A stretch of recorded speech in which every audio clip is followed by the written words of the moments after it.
This is the Waupaca Area Public Library's Lunch and Learn.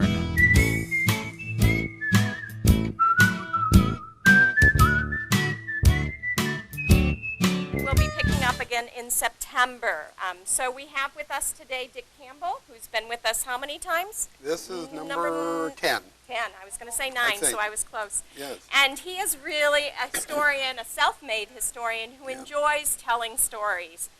But while you're here at the library, I hope that you'll take advantage of the Peeps show in the exhibit room and take a look at that.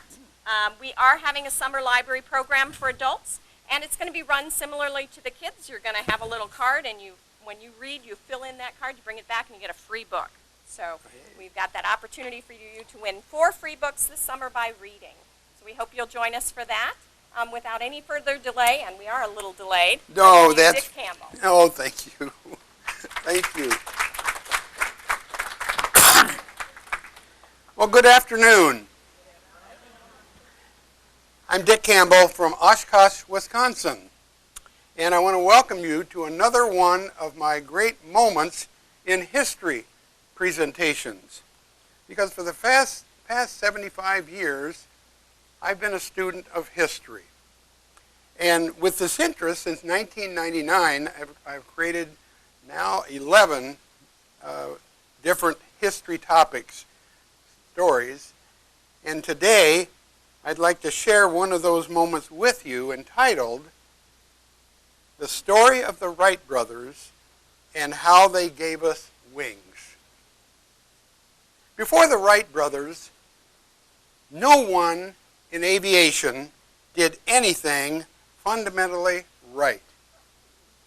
Since the Wright brothers, no one has done anything fundamentally different. This is a quote from Darrell Collins, U.S. Park Service, pictured here.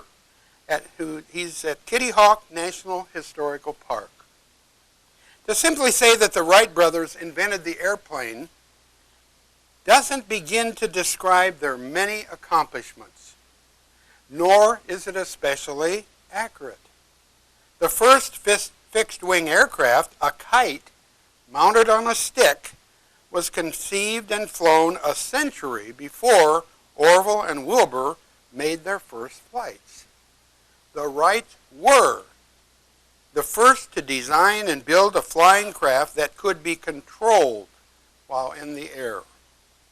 Every successful aircraft ever built since, beginning with the 1902 Wright glider, has had controls to roll the wings right or left, pitch the nose up or down, and yaw the nose from side to side. These 3 controls, roll, pitch, and yaw, let a pilot navigate an airplane in all 3 dimensions. The entire aerospace business depends on this simple but brilliant idea today that was invented by the Wright brothers 113 years ago. This is their story. Wilbur and Orville Wright were the sons of Milton and Susan Wright, and members in a very warm and loving family that encouraged learning and doing. In 1859, they settled on a farm at Fairmont, Indiana. Milton was a bishop in the United Brethren Church and was often away from home on church business. And because of his position in the church, the Wrights were a family on the move. In 1867, they moved to Millville, Indiana. A year later to Hartsville, Indiana. And the year after that, 1869, to Dayton, Ohio, where they bought a house at 7 Hawthorne Street. In 1878, the family temporarily moved to Cedar Rapids, Iowa for 3 years, then moved to Richmond, Indiana for 3 years, until they returned for good in 1884 to their home in Dayton, which had been rented on the family's departure from Dayton back in 1878. From then on, this would be home for Wilbur and Orville Wright. Milton and Susan had 7 children together: Ruslan, Lauren, Wilbur, Orville, and Catherine, including a set of twins named Otis and Ida, who died in infancy. Wilbur was born in 1867 in Millville, Indiana. Orville was born in Dayton, Ohio in 1871. Today, when most people think of the Wright brothers, they picture the intelligent, successful inventors of the first powered airplane. So you might be surprised to hear that Orville and Wilbur Wright were once mischievous students who never officially graduated from high school nor attended college. Wilbur finished 4 years in high school, but the family moved from Richmond, Indiana back to Dayton in 1884 before he could get his diploma.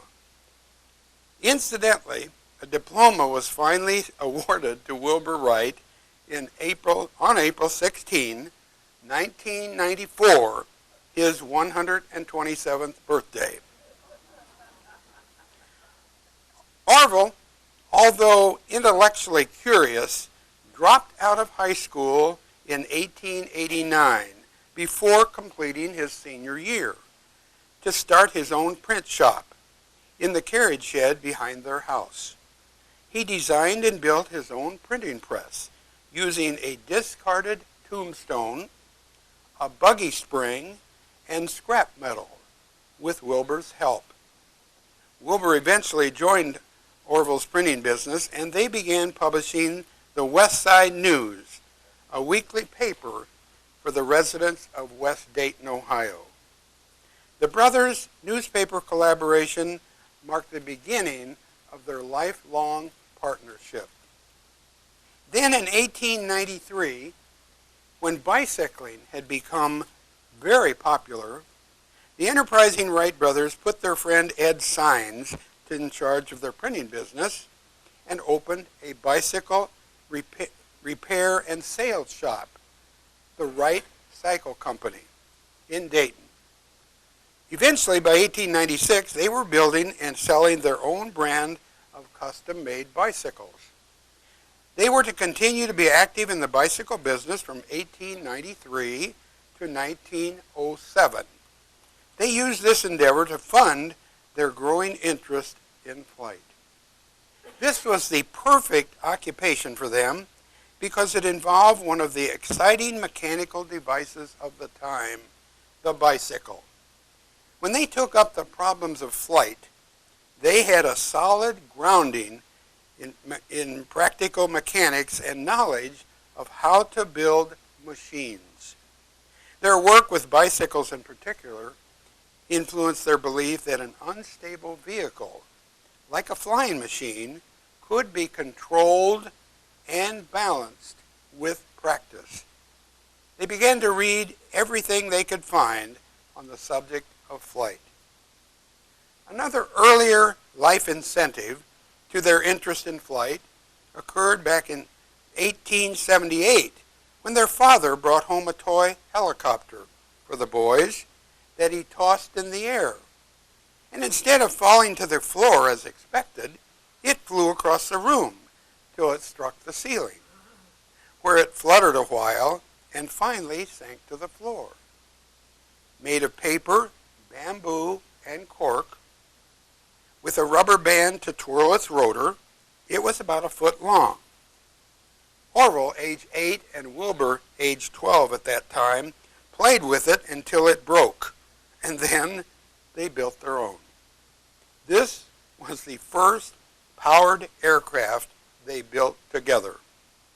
And in later years, they pointed to their experience with this little toy as the initial spark of their interest in flight. Once, when caught by his teacher working on his toy helicopter in class, Orville explained that one day he and Wilbur planned to build a machine big enough to fly and carry both of them. And with this 2 successful businesses, the brothers could afford to spend time on their other interests. They read everything they could get their hands on concerning aviation and aeronautics. They were especially interested in the experiments of other flight inventors, such as Octave Chanute in the United States and Otto Lilienthal in Germany. They were devastated when Lilienthal was killed in 1896 in a glider accident.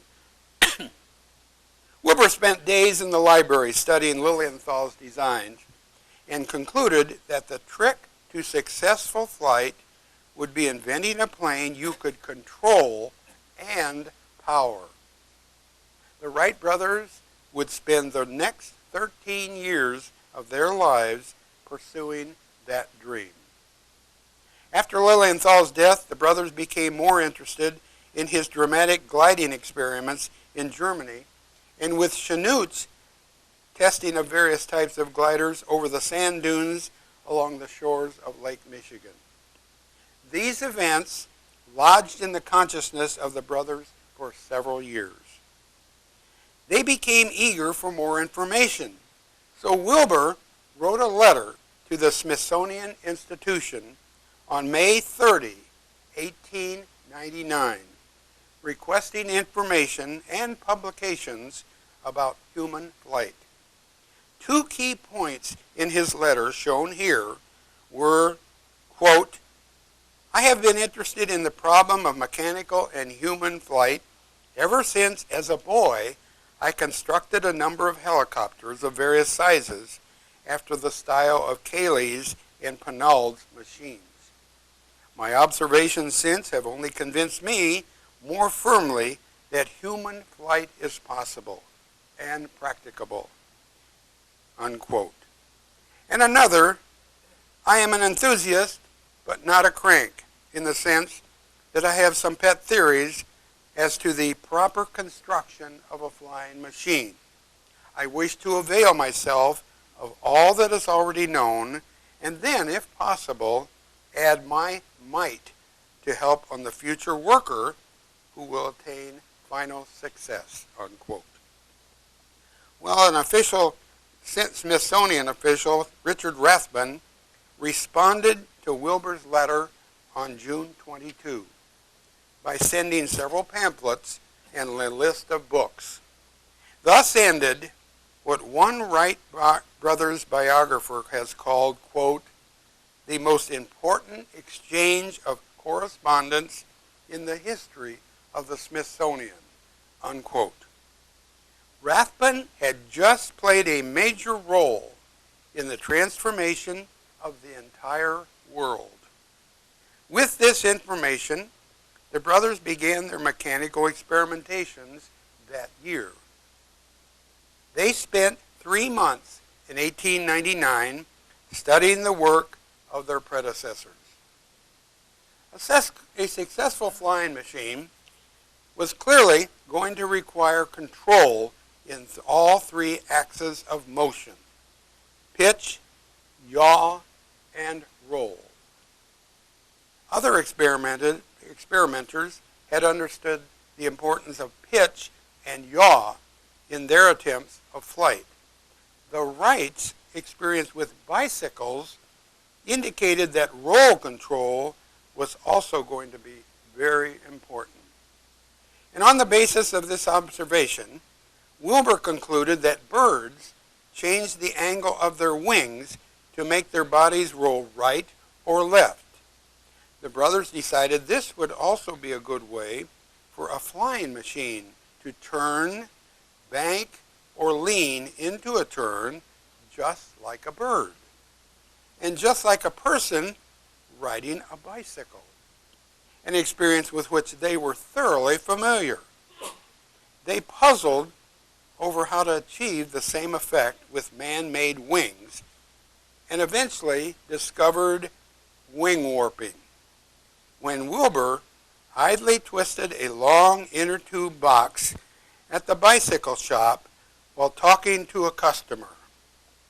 He happened to place his thumbs and forefingers of one hand on diagonal corners of one end of the box, which was similar in the construction of this rental trap box, and the other thumb and forefinger on the opposite and diagonal corners and at the other end. He noticed that when he squeezed his thumb and forefingers together, the box twisted. The surfaces at each end rotated in opposite directions. The biplane was essentially a box with open sides. With a set of cables, he could twist the wings just as he twisted the box. When one wing turned up, this would increase the lift at the end. Where the other tip turned down, the lift would decrease. This is the beginning of a revolutionary new control system for airplanes. In July 1899, from this drawing pictured here, Wilbur built a model 5-foot wingspan biplane glider as a kite, with strings attached, allowing for the control of wing twisting. And he tested it in a field near Dayton, Ohio. The control system worked, and with Orville's help, they built a full-size man-made glider.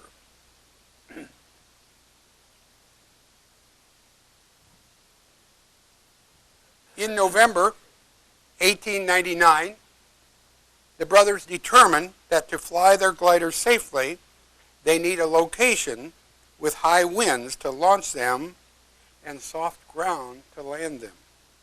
They contacted the United States Weather Bureau for information on wind conditions in various places. Kitty Hawk, located on the Outer Banks of North Carolina, some 700 miles from Dayton, was one of the windiest places in the country. It also had high treeless sand hills for launching their gliders and broad sand beaches for soft landings. To be certain Kitty Hawk was the right choice, Wilbur wrote to Joseph Dosher, the head of the Weather Bureau office, which was located in the life-saving station at Kitty Hawk, pictured here.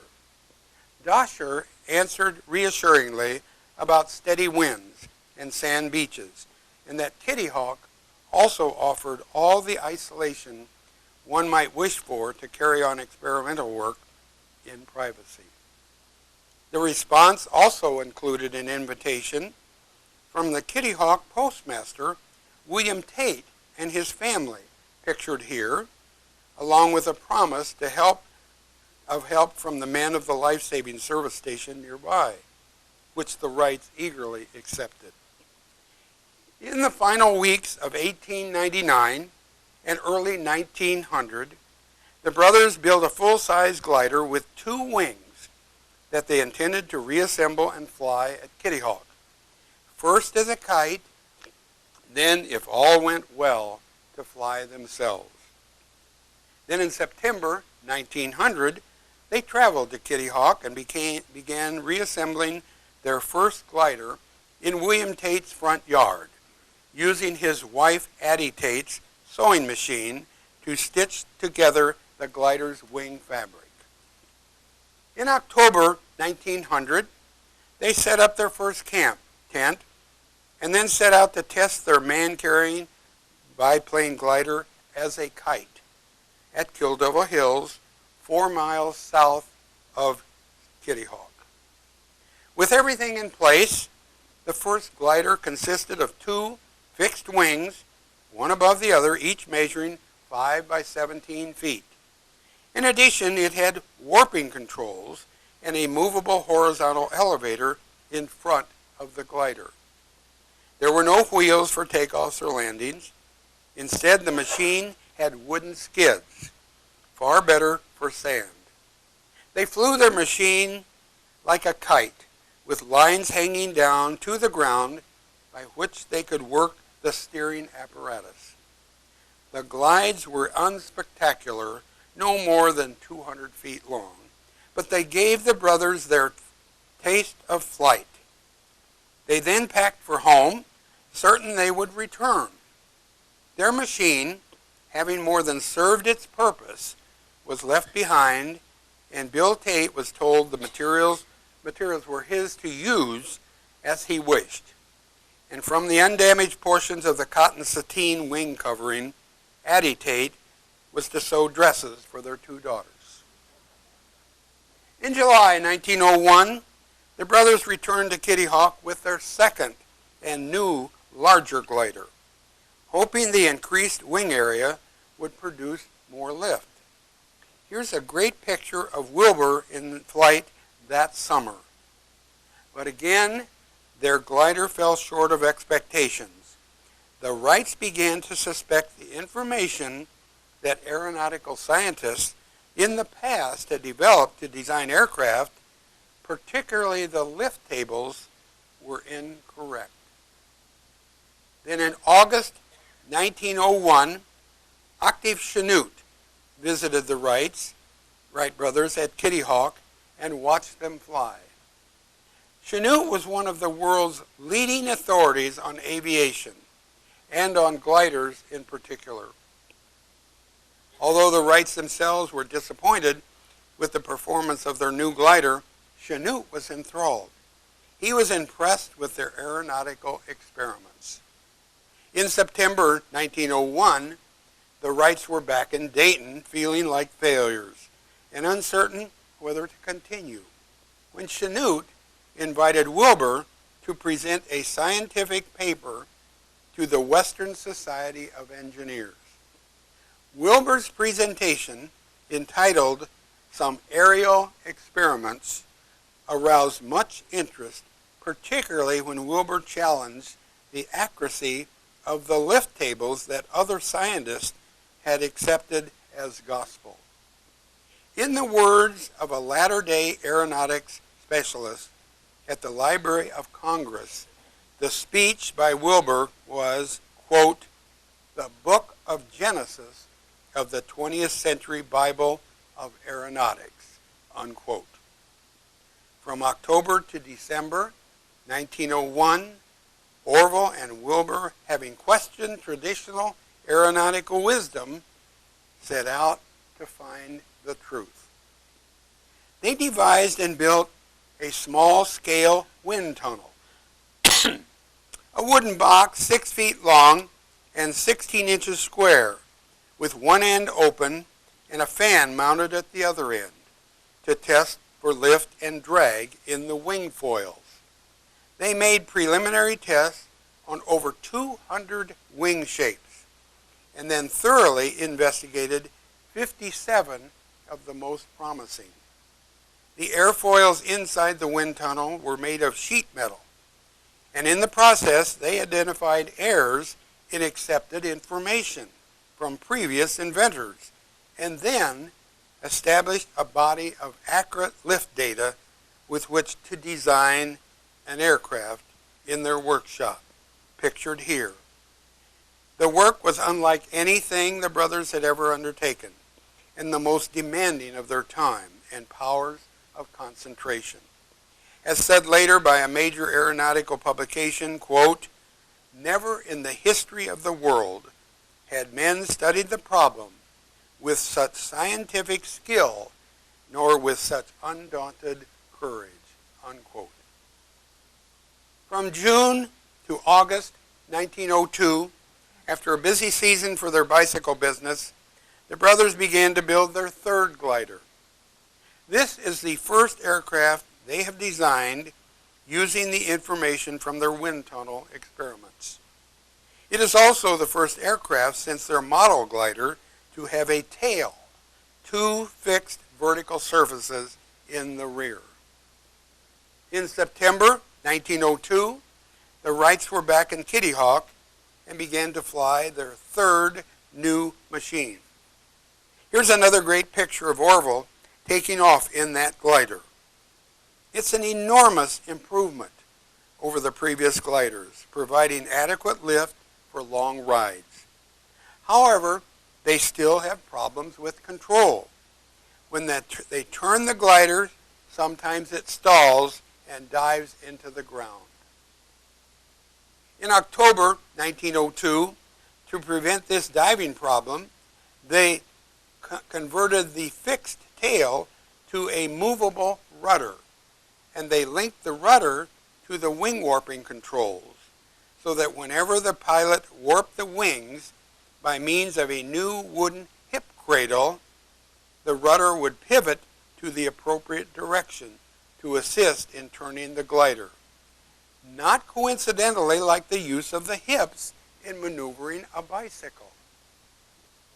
Here's a close-up of Wilbur as he flies with wing warping to control roll, an elevator in the front of the plane for pitch, and a rudder in the back for yaw, making the 1902 Wright glider the first ever with 3-axis control.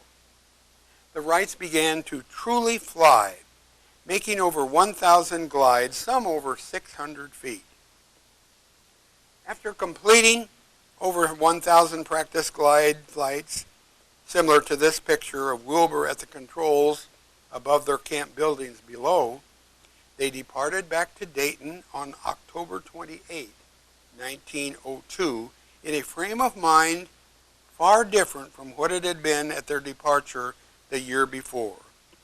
All the time and effort given to the wind tunnel tests, the work designing and building their third machine, and the latest modifications made at Kill Devil Hills had proven entirely successful. They knew exactly the importance of what they had accomplished. They knew they had solved the problem of flight and more. They had acquired the knowledge and skill to fly. They could soar, they could float, and they could dive and rise, circle and glide and land, all with assurance. Now, they only had to build a motor. In December 1902, after having returned to Dayton, the brothers sent out letters to the leading internal combustion engine manufacturers around the world, soliciting information on obtaining an engine producing 8 horsepower and weighing no more than 180 pounds. They discovered that no such engine existed. All existing engines were either too heavy or too weak. So, they'd had to build their own. They turned to their mechanic, Charlie Taylor, who produced one in just 6 weeks in a close consultation with the brothers. Here was where Taylor's superior mechanical skills came into play, as he took charge of transforming the brothers' plans into a workable engine by using a lathe and drill press. It had 4 cylinders and developed 12 horsepower. To keep the weight low enough, the engine block was cast from aluminum, a rare practice for the time. Now they had their engine. Confident that their new engine was strong and light enough to power a glider, the brothers next had to design a propeller. No data on air propellers was available at that time, so they found themselves working in a theoretical vacuum with several samples pictured here. They painstakingly worked out their own theory, treating the propeller as a rotary wing and using much of the same information that they had developed for designing efficient aircraft wings. They selected the shape of propeller D in this picture. They realized that the thrust generated by a propeller when standing stationary was no indication of the thrust when in motion, and the only way to really test the efficiency of a propeller would be to actually try it on a machine, as they did shown here. In 1903, the brothers built the powered Wright Flyer 1 from an initial sketch drawn on a sheet of brown wrapping paper. They used their preferred material for construction, spruce, a strong and lightweight wood, and Pride of the West muslin for surface coverings. Compared with the propulsion challenges, the airframe of the new airplane represented simply a larger expansion of the 1902 glider, and was built with reinforced ribs, longer landing skids, a double surface rudder, and a weight of about 675 pounds. The pilot lay prone in a hip cradle, offset just to the left of the aircraft's center line, and the engine counterbalanced him by being offset to the right. Incidentally, the right wing is 4 inches longer than the left wing to compensate for the weight of the engine. A small fuel tank containing 1 gallon of gasoline was mounted to the top of the left inboard strut, feeding the engine by gravity. A radiator ran vertically along the right inboard strut. The 2 counter-rotating propellers were positioned between the 2 wings just to the rear of the pilot. Each had a diameter of 8 1/2 feet and was made of spruce lamentations glued together and shaped by hand with a hatchet and spoke shaver, as used by wheelwrights. The 2 drive chains for the propellers, the left one crossed to drive one propeller in the opposite direction to the other to counteract torque, were specially made by the Indianapolis Chain Company and patterned after bicycle chains. They finished the new aircraft over the summer of 1903, and then in late September left with it for their camp at Kill Devil Hills, where they arrived on September 25. The shed on the left, pictured here, was used to rebuild and house the flyer, which is pictured here outside. The shed on the right included a camp kitchen, showing their typically ordered way of doing things, with everything in its place. Through October and November, they endured weeks of delays caused by broken propeller shafts during engine tests and excessive winds.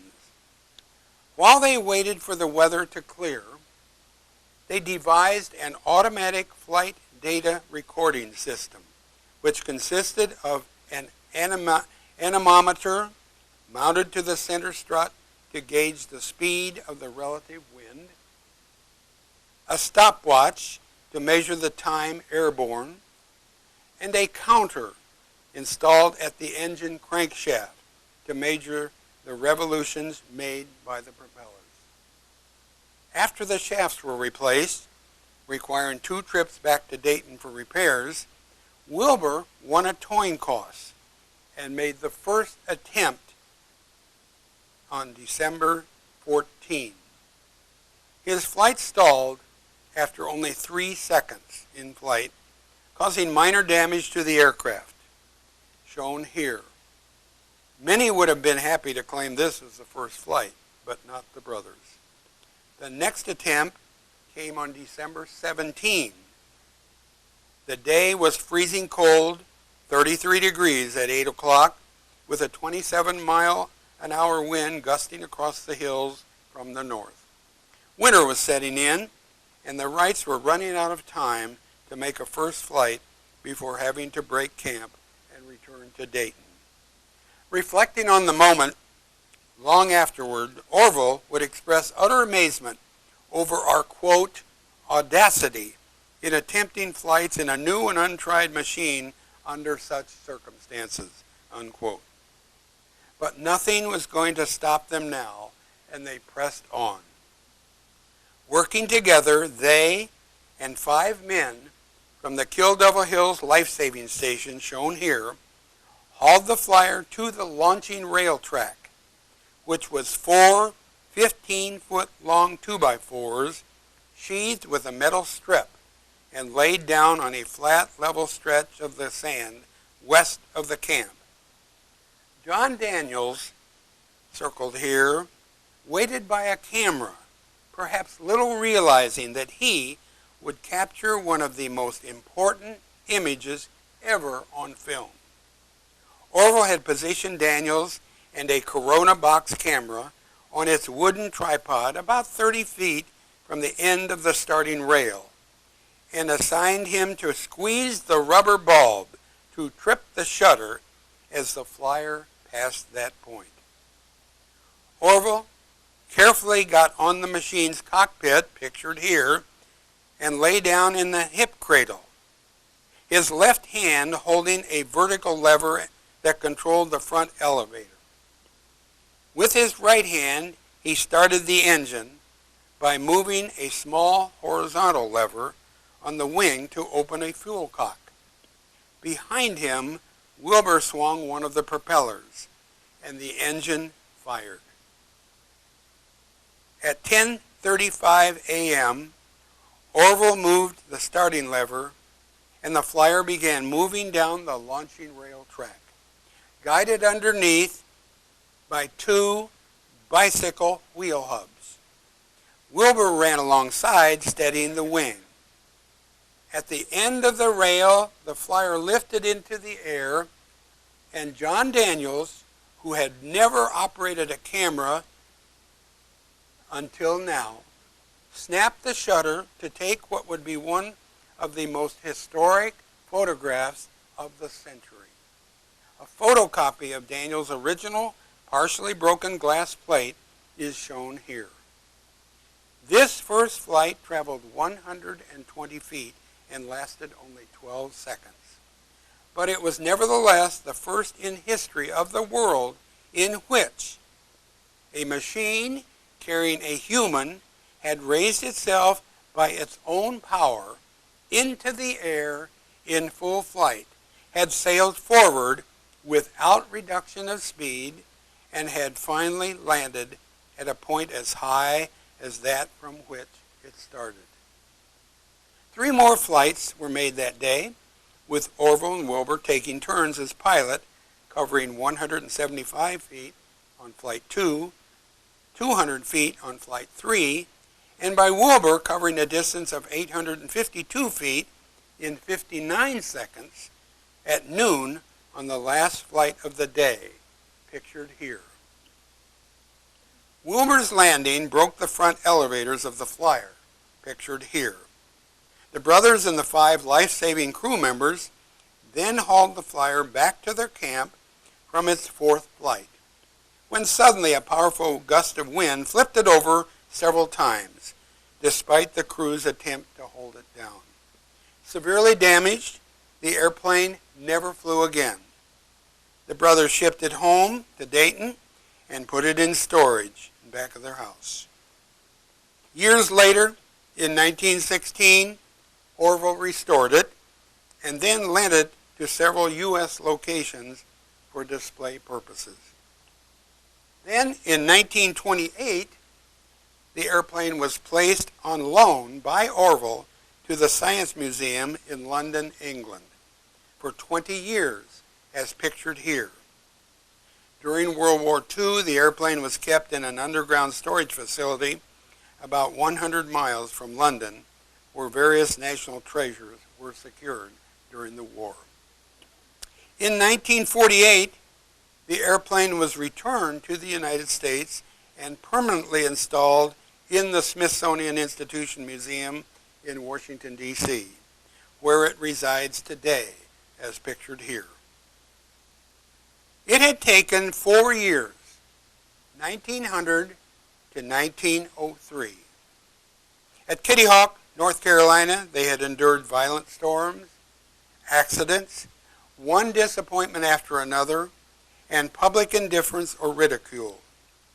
To get to and from the remote sand dune testing grounds at Kill Devil Hills, they made 5 round trips from Dayton, a total of 7,000 miles by train and boat, all to fly little more than half a mile, no matter they had done it.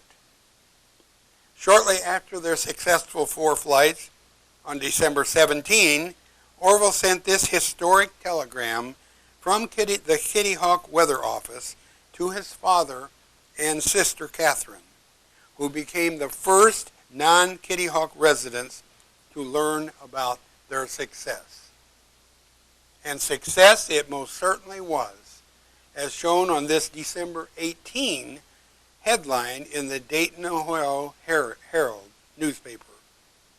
What happened that day in 1903 in the stiff winds and cold of the Outer Banks in less than 2 hours' time was one of the turning points in history, the beginning of change for the world far greater than any of those present could possibly have imagined. With their homemade machine, Wilbur and Orville had shown without a doubt that man could fly. And by the time they returned from Kitty Hawk, the Wright brothers knew they had solved the crucial problems of mechanical flight.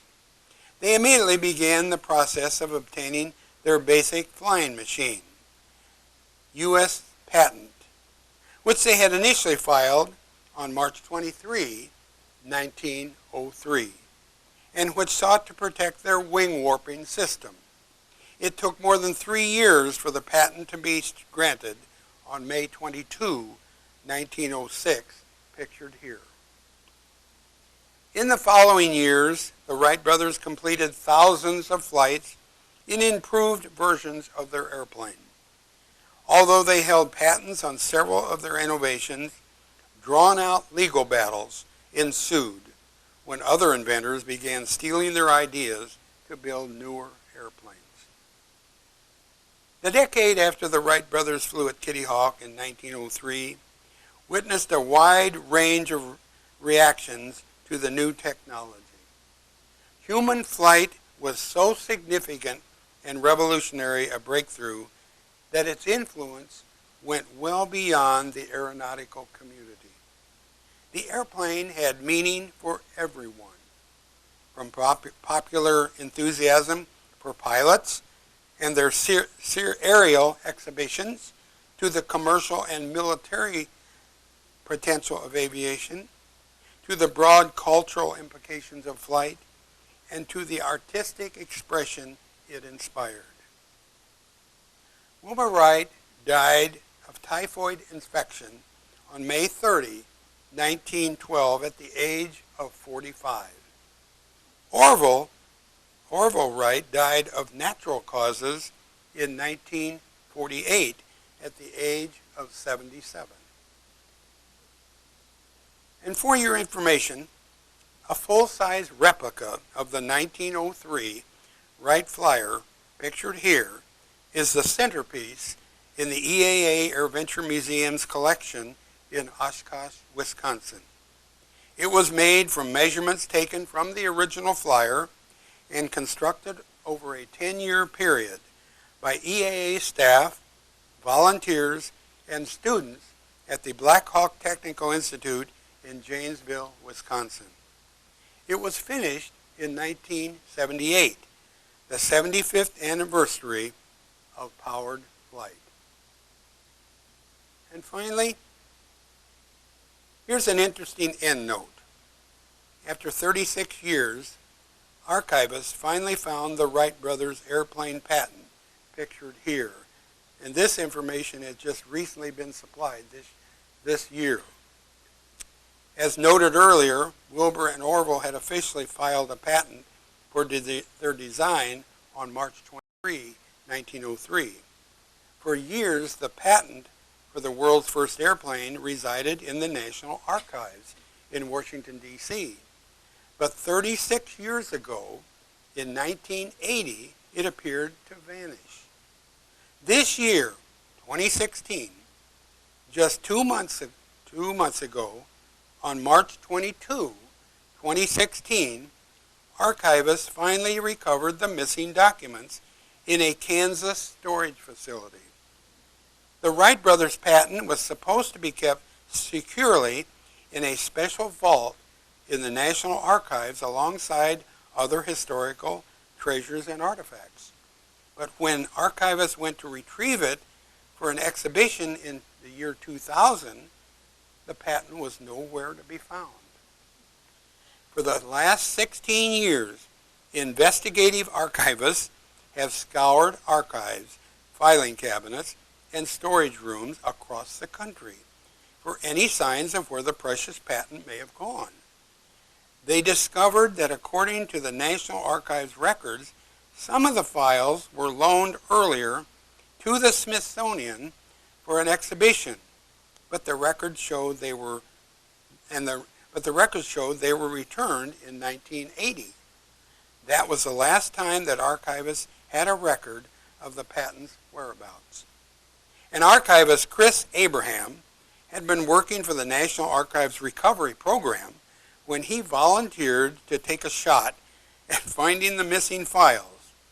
Having a long-standing interest in the Wright brothers, Abraham knew that the inventors had several other patents that were not kept in the archive's treasure vaults in D.C., but were likely in a special storage facility in a limestone cave in Lenexa, Kansas, one of 18 official record centers located throughout the country. I'd never heard of this. Abraham spent weeks combing through stacks of boxes in Lenexa. After striking out time and time again, he checked one last box on March 22, 1916, and inside he found a manila folder labeled, quote, Wright Brothers Patents, unquote, containing the long-lost documents that detailed their revolutionary flying machine. Since its rediscovery nearly 113 years after the day it was first filed, the Wright Brothers patent had been returned to Washington, D.C. And now, you know the rest of the story. And I thank you very much for your interest.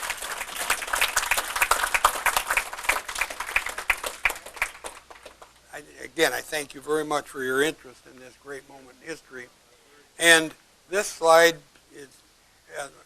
shows some of the resources that I have used, some of which are over to my right on a little resource table, along with a model to show you how fragile this little airplane was that my granddaughter and I put together back in March this year when she called me up. She's a senior at Decorah at Luther College, and she called and said, Grandpa, how'd you like to put that model together? I gave it to her 13 years ago when she was 9.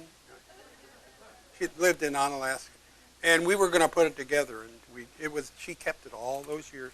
And I'm going to spring break. I'd like to come over. She was in Luther, and I'd like to come over, and you and I can put that model together. We spent the weekend, and it's not a real exact. It's not bad. It gives you an idea of how fragile the machine is, made out of balsa wood and tissue paper, and the rest of the resource material there.